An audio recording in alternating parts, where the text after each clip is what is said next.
dedicated to Eastern and Southern Kentucky. This is WYMT Mountain News Weekend Edition. Good evening, I'm Keaton Hall. Churches from across the region put together a Thanksgiving meal for flood victims in Knott County. WYMT's Chandler Wilcox details the impact each meal is bringing to survivors. All the fixins were lined up at the Knott County Sportsplex.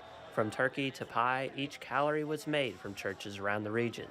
One church brought this, another church brought that. We had two churches get together, bring all the desserts. The Thanksgiving meal is not the first act of service since the flood for these churches, but rather a continued promise to help folks through tragedy. Once we got here, saw the damage, and saw the hurting of the people, it was just no question we were going to stay. The meal also promised to be the biggest yet for those cooking, and they are glad to lend a helping hand. These are the folks that came to serve. They came from different churches to serve today. As for flood victims filling up their plates, this is a refreshing memory, like for Burleese, who is buying pre-made meals every day as they still do not have kitchen supplies. But as far as cooking, I've never had a home-cooked meal since the flood.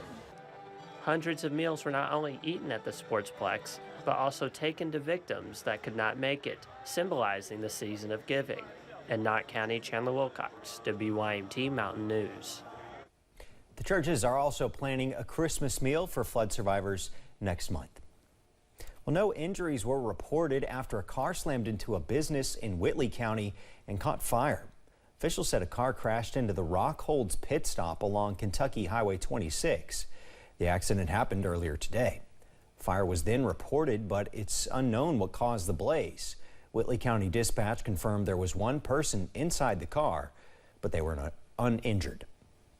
We're learning new information on recovery efforts in Lexington after a vehicle went into the Kentucky River.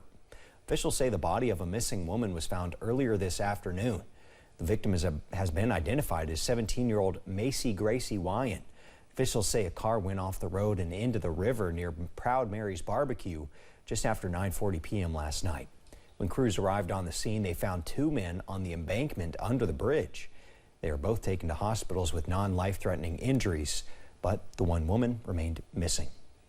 As we start into winter weather and we get these temperature drops, it's very important that folks on the roadways take their time, slow down.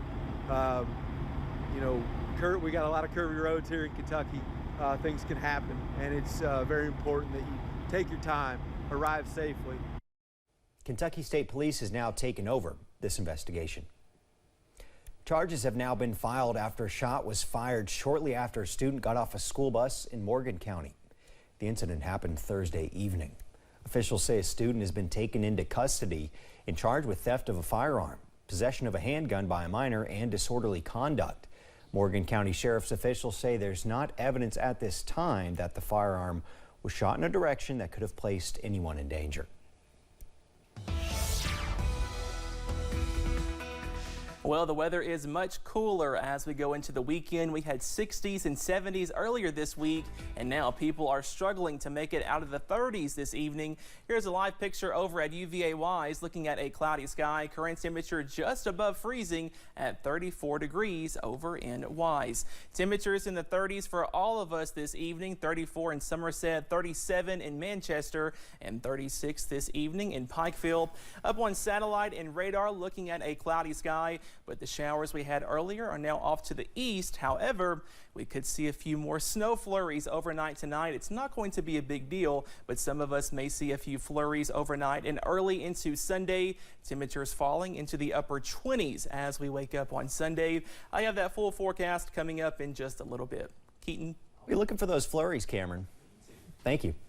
The Kentucky Wildcats began the first of a three-game home stretch this afternoon. WYMT Sports Director John Lowe has more from the Cats game against Vanderbilt in Lexington. Thanks, Keaton. The Wildcats came into this afternoon with no margin for error on the season, needing to win the last three games of this home stretch for a chance at a New Year's Bowl game. Vandy visiting the Wildcats. Kentucky looking for win number 7. They were down 14-9 in the third. Chris Rodriguez, he'll finally find the end zone for the Cats. They would go for 2 and be unsuccessful, so 15-14 Kentucky at that point. We'll be calling C-Rod's name again. 24 breaks free for another huge run and touchdown in the 4th. With this run, Chris Rodriguez became he ties Benny Snell's record for most 100-yard games in his career with 19. Vanderbilt, though, would score late in the 4th, very, very late in the 4th, driving down the field and walking away with a 24-21 win. That snaps a 26-game SEC losing streak by the Commodores. So the Cats drop their 4th game of the season, a tough one for the program, and certainly a game that will make Mitch Barnhart, Mark Stoops, and company do some soul-searching where this program is going. We'll have more coming up in sports, and until then, see you then, Keaton. Thanks, John. Tough game indeed. God's Food Pantry had its 19th annual Basket Brigade, where volunteers come together with the organization to put together meal boxes for those in need this Thanksgiving. They're giving meals to 6,600 households. CEO of God's Pantry Food Bank, Michael Halligan, says many people have felt the impacts of inflation this holiday season. He says the turkeys they're buying this year cost them 30% more than they did a year ago.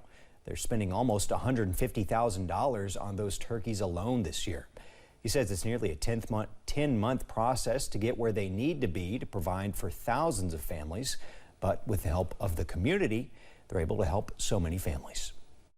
Over the course of the day, there will be some 350 people who will be here assembling these baskets. Some of them have been doing this for 15 years.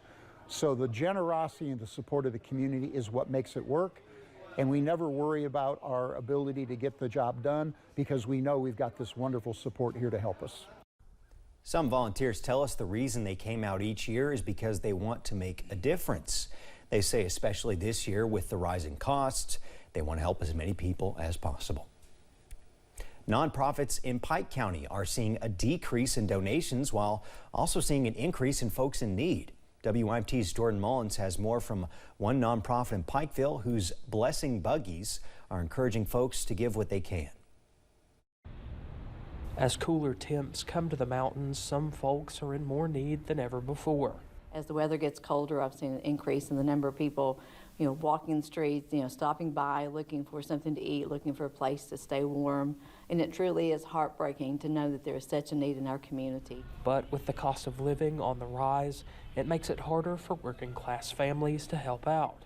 As we've seen the increase in cost of living in our community, those donations have not been as frequent as they were in the past. But blessing buggies have been placed at the Pikeville and Shelbyana Food City locations, as well as the Super Dollar in downtown Pikeville, to help with the decrease in donations. We have been blessed to be able to place blessing buggies in both Food City stores here in Pikeville and Super Dollar. Encouraging folks to give what they can. I promise you, whatever you give will be used. It will not be wasted, and it will go to help somebody else. And to help those who may otherwise go hungry. In Pikeville, Jordan Mullins, WYMT Mountain News. Grace Community Kitchen Executive Director Debbie Bailey added that the best thing to donate are non-perishable food items such as canned veggies, soups, and other snacks. Earlier today, the city of Whitesburg honored a city council member who died. This is video of the procession for Earlene Williams. She died just days after winning re-election. Williams served on the Whitesburg City Council for around 9 years. Here comes the procession. It's a little late there. Mayor Tiffany Kraft of Whitesburg, said Williams was, quote, so loving, so caring, and a light to the town that she loved so much. Coming up at 6, we have a reaction to Kentucky's election results, plus a look at the national picture with several races still yet to be decided. And a few flurries are possible this weekend as cooler air moves into the region. I have that full First Alert forecast right after this.